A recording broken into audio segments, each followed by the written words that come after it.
पछिल्लो कालखण्डमा कम्युनिस्टको नजिक र संघीय लोकतान्त्रिक गणतन्त्र आइसकेपछि अब हामी कांग्रेस र कम्युनिस्ट भनेका लोकतान्त्रिक रूप हाँगाका रुखका दुईटा हाँगा हुँ भन्ने मान्यता मेरो हो।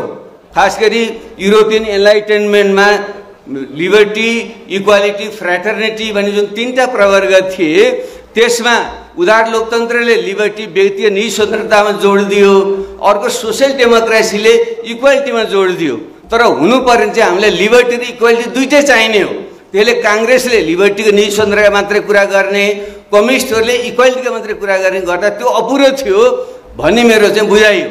त्यसै भएको हुनाले म अलिकति कांग्रेस हो, अलिकति कम्युनिस्ट हो र दुवैका गुण भएको तर अलि अगाडि बढेको नयाँ मान्छे हुँ भनेर म तपाईहरुलाई स्पष्ट पार्न म चाहन्छु।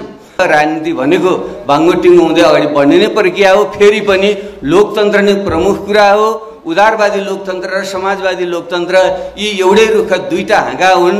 हामीले एकले अर्कालाई निषेध गर्नुभन्दा पनि एक अर्काका राम्रा गुणहरू सिक्ने, खराब गुणलाई त्याग्ने गरेर अगाडि बढ्यौँ भने नेपाल जस्तो देशमा हामीले संघीय लोकतान्त्रिक गणतन्त्र रक्षा गरेर अगाडि जान सक्नेछौँ। अहिले विभिन्न ढङ्गले प्रतिगामी शक्तिहरूले जुन सल्लाउन खोजेका छन्, विभाजन ल्याउन खोजेका छन् र जुन जटिल भूराजनीति छ, यस्तो अवस्थामा हामीले सङ्कीर्ण गुटगत अथवा चाहिँ दलगत चिन्तनभन्दा माथि उठेर राष्ट्रिय हितलाई केन्द्रमा राखेर लोकतान्त्रिक मूल्य मान्यतामा दृढ रहेर सहकार्य गर्दै अगाडि बढौँ। यो नै चन्द्रप्रसाद न्यौपानेप्रति श्रद्धाञ्जली हुन्छ भन्ने लाग्छ।